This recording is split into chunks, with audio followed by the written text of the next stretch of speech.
আজকে আমাদের রেসিপি নিরামিষ পালং পনির। এই নিরামিষ পালং পনির বানানোর জন্য আমি এখানে 2 আটি পালং শাক নিয়েছি। পালং শাকটাকে ভালোভাবে কেটে ধুয়ে জল ঝরিয়ে রেখেছি। আর নিয়েছি 1 ইঞ্চি আদার টুকরো আর পরিমাণ মতন লঙ্কা। একটা ছোট সাইজের টমেটোকে আমি টুকরো করে এখানে কেটে নিয়েছি। আর নিয়েছি ফ্রেশ ধনেপাতা। পনির বানানোর জন্য আমি ফোড়নে ইউজ করেছি গোটা এলাচ, দারচিনি, লবঙ্গ, স্টার আনিস আর গোটা জিরে।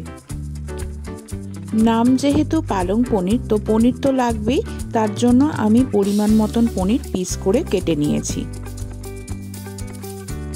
রান্নাটা করার জন্য এখানে আমি একটা পরিষ্কার কড়াই নিয়ে নিয়েছি। কড়াইটা গরম হয়ে গেলে আমি এখানে সাদা তেল ইউজ করব।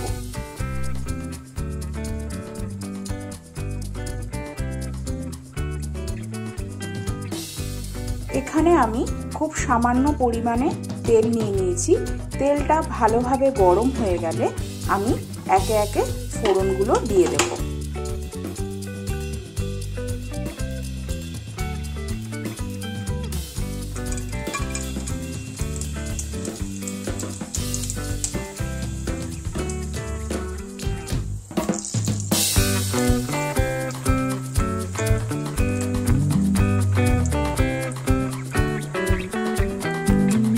ফোড়নগুলো দিয়ে দেওয়ার পর ফোড়ন থেকে ভালো গন্ধ এলে এখানে আমি ইউজ করব আদা আর কাঁচা লঙ্কা।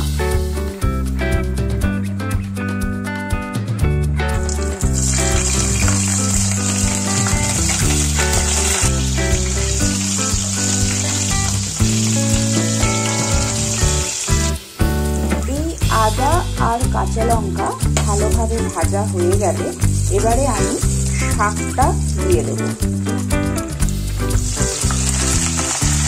পালং শাকটা দিয়ে দেওয়ার পর সাথে সাথেই আমি ফ্রেশ ধনেপাতাটাও একই সঙ্গে দিয়ে দেবো। এখানে দিয়ে দিচ্ছি পরিমাণ মতন নুন।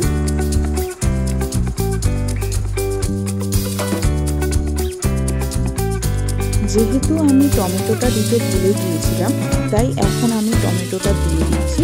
চাইলে আপনারা আদা আর কাঁচা লঙ্কার পরেই টমেটোটা দিয়ে দিতে পারেন। এবার এটাকে ভালোভাবে আমি নাড়াচাড়া করে নেব। এরপর আমরা শাকটাকে ভালোভাবে রান্না করে নেব। এখানে কিন্তু আমি 1 ফোঁটাও জল ইউজ করিনি। নুন দেওয়ার ফলে কিন্তু শাক থেকে নিজে থেকেই জল রিলিজ করেছে।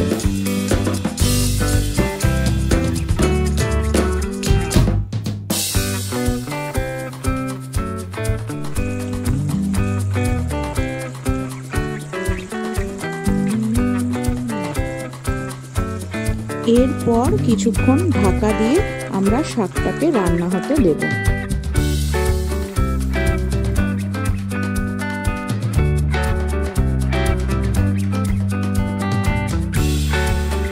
পালং শাকটা রান্না হয়ে গেলে গ্যাস থেকে নামিয়ে কিছুক্ষণ ঠান্ডা হতে দেব।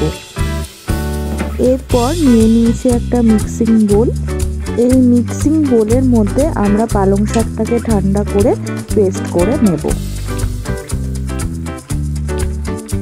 এই পেস্টটা করার জন্য আমি খুব সামান্য পরিমাণে একটু জল ইউজ করেছি।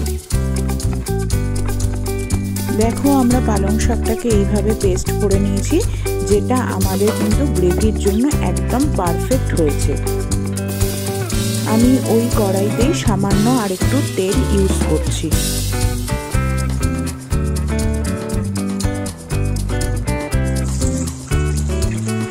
কড়াইয়ের তেল গরম হয়ে গেলে পিস করা পনিরগুলো আমরা সামান্য নুন দিয়ে ভেজে নেব।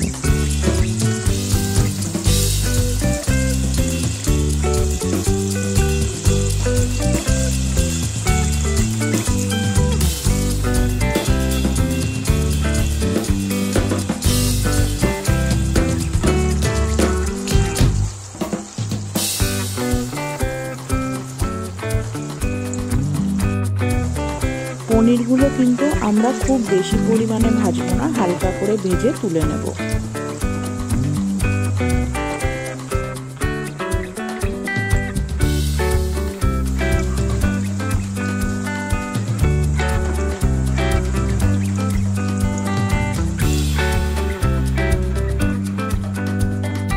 পনির ভাজা আমাদের হয়ে গেছে।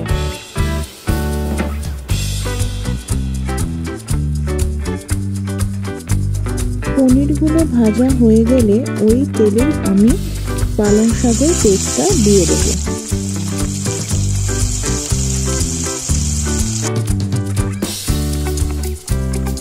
পেস্টটা দিয়ে আমরা ভালোভাবে নাড়াচাড়া করে নেব।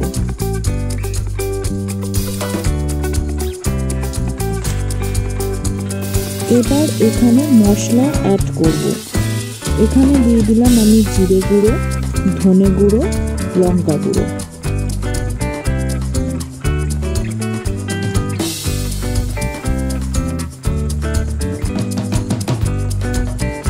মশলাগুলো অ্যাড করে আমরা ভালোভাবে মিশিয়ে নেব।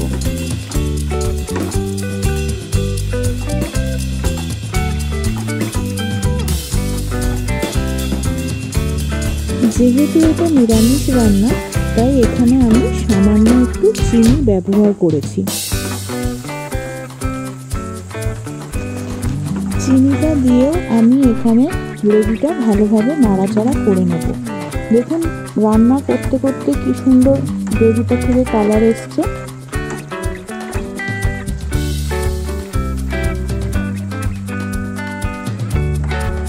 এইভাবে গ্রেভিটা থেকে সুন্দর কালার চলে এলে আমরা এখানে ভাজা পনিরগুলো এবারে অ্যাড করে দেব।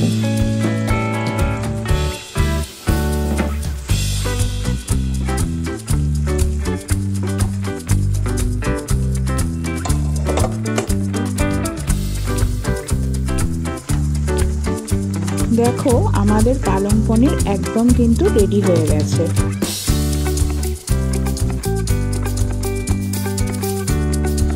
এরপর রান্নাটাকে আরেকটু সুস্বাদু করার জন্য আমরা এখানে ড্রাই রোস্ট করে নেওয়া মেথি পাতা আর ফ্রেশ ক্রিম ব্যবহার করব।